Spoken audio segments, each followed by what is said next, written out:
This is VFL Weekly Wrap, preliminary final week. Obviously, there were two games. Now, the first game was at Fankhauser Reserve.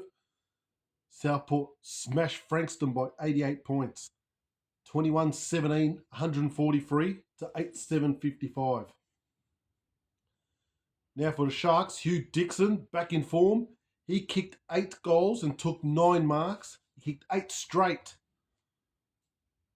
That goes along with the 14 that he kicked a few weeks ago against Preston.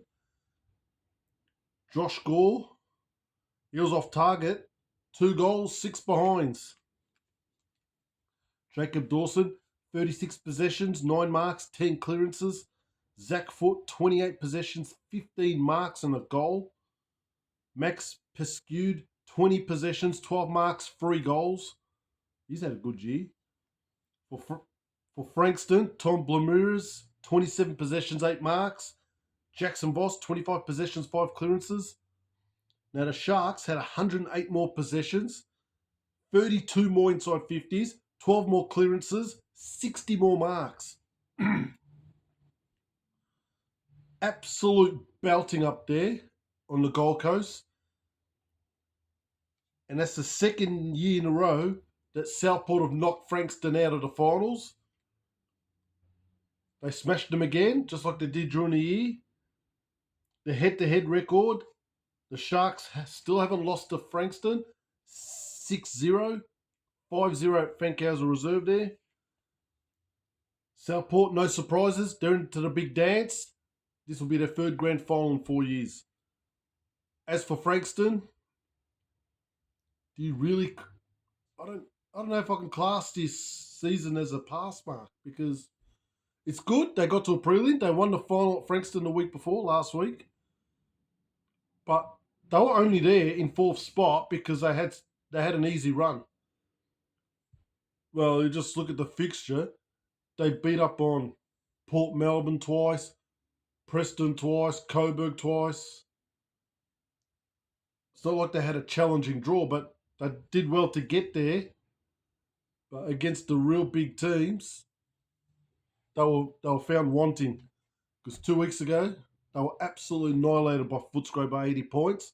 They were put in their place, and Southport put them in their place again. A very poor exit for Frankston.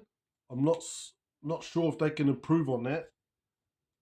It's a good year for them, but if you want to be like Werribee, you have to finish in that top 2. Top 4's not going to cut it because they need those finals at Frankston and then a one-off grand final. They just weren't good enough. They had a soft draw and they got exposed big time. Southport, don't need to say much about them. They're one of the favourites. Can they do it next week? Enough of that. The game I went to was at the Whitten Oval. Footscray beat Box Hill by 31 points. 16-12, 108 to 11-11, 77. Footscray 5-4 to 3-2 in the first quarter. 3-3 to 1-5 in the second. They actually won every quarter. They kicked 4-2 to 3-2 in the third and 4-3 to 4-2 in the last. The major goal kickers for Footscray, Will Lewis, he kicked 5 goals. He also kicked 3 behinds. Zach Walker, 4 goals. Josh Dolan, Cooper Hines kicked 2 each. Free plays kicked 2 goals for Box Hill. Max Ramsden, Jasper Scaife and Jake Arundel. The possessions, Anthony Scott for the Dogs is in great form. 37 possessions, 7 tackles, 9 clearances. Adam Trelaw, 31 possessions, 5 clearances. Jed Buslinger, 30 possessions, 7 marks. Billy Crofts, 20 possessions, 7 tackles, 9 clearances for Box Hill. Cam McKenzie, 27 possessions, 7 clearances. Henry Huswaite, 26 possessions, 9 clearances. Ned Rees, 55 hitouts. Box Hill dominated the hitouts, 69 to 34. Footscray laid 18 more tackles. Footscray just jumped out to a handy lead, but the game just tightened up a bit. But you just felt that been there, I just felt that Footscray always had it covered. That Box Hill just weren't good enough to keep them from scoring and kicking multiple goals. They just couldn't get close. They, they actually kicked the first 2 goals in the third quarter to try by 11 points. 13 minutes into the third quarter, we thought maybe it's going to be tight. But then the Dogs kicked 4 of the last 5 goals towards the end of that third quarter, which was disappointing for Box Hill because they were right in the game at that point, but the game was pretty much shot.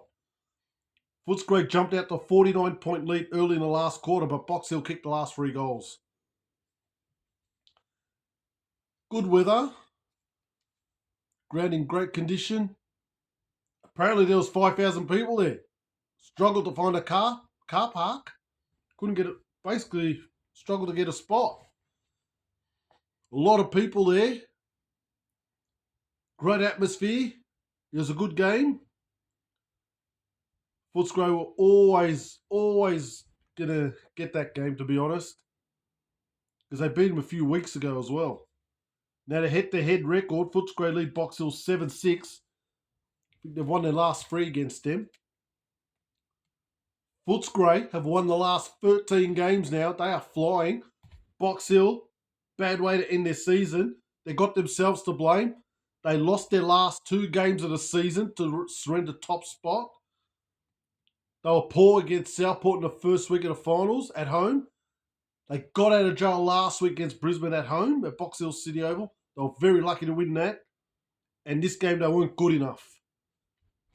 So it was a poor end in what was a pretty good year for, looked like being a good year for Box Hill, but it just come to nothing in the end. And that's what happens when you flirt with your form. You can't get it back. They were lucky, as I said, against Brisbane. Footscray were never going to let them in this game. It's a good year for Box Hill, but they'll be disappointed they didn't make the grand final this year. But losing that first final just shot them, just bit them in the ass big time. It was a good game of football. So now, I just look at the goal kickers. Brodie McLaughlin for Williamstown kicked 71. Corey Ellison, 56 for Frankston. His season's done, like McLaughlin. Mitch Pajaski for Coburg kicked 54. Hugh Dixon for Southport's kicked 50 now. So we've had 4 players that have kicked over 50 goals, which is good. Hugh Dixon's 50 goals. He kicked 14 in one and 8 in the last. So nearly half those goals he's kicked were in 2 games. He's an enigma. Now the grand final is on Sunday, 21st of September. It's at Icon Park, Princes Park. No surprises there. The time is 2:15 p.m, so that's a good time. Not this bullshit, rubbish 3:20, 3:30 start and finish at 6 o'clock and it gets dark and you got work the next day. That's a reasonable time. So the grand final will finish roughly at 5-ish. If you hang around, you get home at 6, it's okay. So the time is good. I think there'll be a good crowd there. A lot of Footscray supporters are going to show up for this, no doubt. Southport don't have many supporters, but they'll come. Probably friends of the family of the players and whatnot. So they'll show up for that. Not much controversy this week. I'll be going to that grand final. It's going to be an absolute ball burster. If I have to give my tip, it's pretty hard, pretty early. Footscray the best team. But because Southport have lost 2 grand finals in the last 3 years, I think Southport are due for a win. Interestingly, these 2 teams haven't met during the year. Last time they met was in the prelim last year at Whitten Oval, where Southport got them by 10 points in wet conditions. So that's the last time they met. Mate, this could be one of the best grand finals, I think. I think both teams are evenly matched. They've got good forward lines. They've got good midfield. I'm hoping it's a high-scoring game. Hopefully the weather's okay, so it's a high-scoring game. That's enough of that. See you next time.